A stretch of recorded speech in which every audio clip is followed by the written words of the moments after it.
ஓம் சிவாய நம. அஸ்ட்ராலஜர் ஆயில்ய மைத்திலி. ஒரே ஒரு நாளில் நம்மளுடைய கர்ம வினைகள் எல்லாமே நீங்கணும். ஒரு நாள் நமக்கு கிடைக்குமான்னு நம்ம நிறைய பேர் தவிச்சிட்ருப்போம் இல்லையா?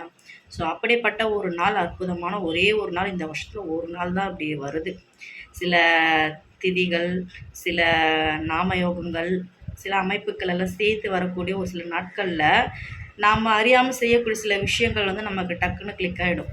ரொம்ப நாள் பல வருஷமாக போராடிட்டு இருந்த நமக்கு ஒரு நாள் ஒரு தீர்வாக இருக்கும். அப்படிப்பட்ட ஒரு நாள் ஒரு தீர்வாக இருக்க பொழுது தான் இந்த வருஷம் வரக்கூடிய ஞாயிற்றுக்கிழமை பிரதோஷம், ஞாயிற்றுக்கிழமை பிரதோஷம், ராகு காலம், இந்த மூணும் ஒரு காம்பினேஷனில் வரும்பொழுது அந்த நாள் உங்களுடைய வாழ்க்கையை, உங்களுடைய கர்ம வினைகளை, உங்களுடைய பூர்வ ஜென்ம கர்மாக்களை குறைக்கக்கூடிய ஒரு நாட்களாக இருக்கும்.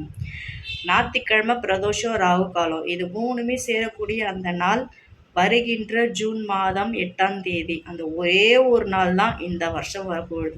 ஸோ அந்த ஒரு நாளை தவறாமல் பயன்படுத்தி கொள்ளுங்கள். பொதுவாக நம்ம தோஷத்துக்கு பரிகாரம் பூஜைகள் பண்ணணுன்னாலே ராகு காலத்தில் தான் பண்ணுவோம். அதுவும் ஞாயிற்றுக்கிழமை 4:30 ராகு காலம் மட்டும் இல்லாமல் பிரதோஷ கால நேரம். அது மட்டும் இல்லாமல் ஞாயிறுன்றது ஆதித்யனோட நாள், சூரியனுடைய நாள், சூரிய பகவானுடைய நாள். ஸோ இது மூணுமே ஒரு காம்பினேஷன் வரும்பொழுது மிகப்பெரிய ஒரு சக்தியாக இருக்கும்.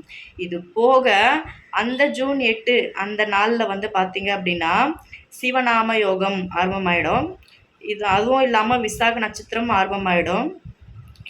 இது போக அந்த நாளில் சுக்கிரனும் குருவும் சந்திரனை பார்க்கிறது.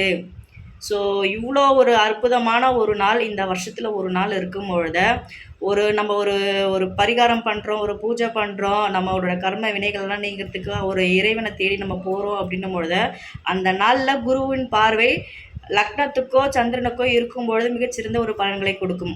ஸோ இது எல்லாமே ஒரு அற்புதமான ஒரு கலவையாக கலந்து வருகிற ஜூன் 8ஆம் தேதி ஒரு அற்புதமான ஒரு நாளாக அமைகிறது.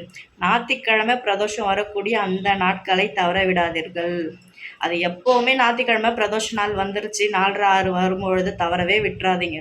உங்களால் முடிந்தால் திருவண்ணாமலைக்கு சென்று அங்கே இருக்கக்கூடிய பெரிய நந்திக்கு பாலாபிஷேகம் பண்ணுங்கள். அது முடியலை அப்படின்னும் பொழுது நீங்கள் இருக்கக்கூடிய வசிக்கக்கூடிய இடங்களில் இருக்கக்கூடிய நந்தி பெருமானுக்கு பால் வாங்கி கொடுத்து அபிஷேகம் பண்ணுங்கள். நந்தி தடைகளை நீக்கக்கூடியவர். நந்தி வழிவிட்டால் தான் நமக்கான வழியை பிறக்கும். ஸோ ஒரு அற்புதமான ஒரு நாள் வருது. அந்த நாட்களை தவறாமல் எல்லாருமே பயன்படுத்தி நலமும் வளமும் பெறுங்கள். நன்றி, வணக்கம், வாழ்க நலமும் சிவாய நம.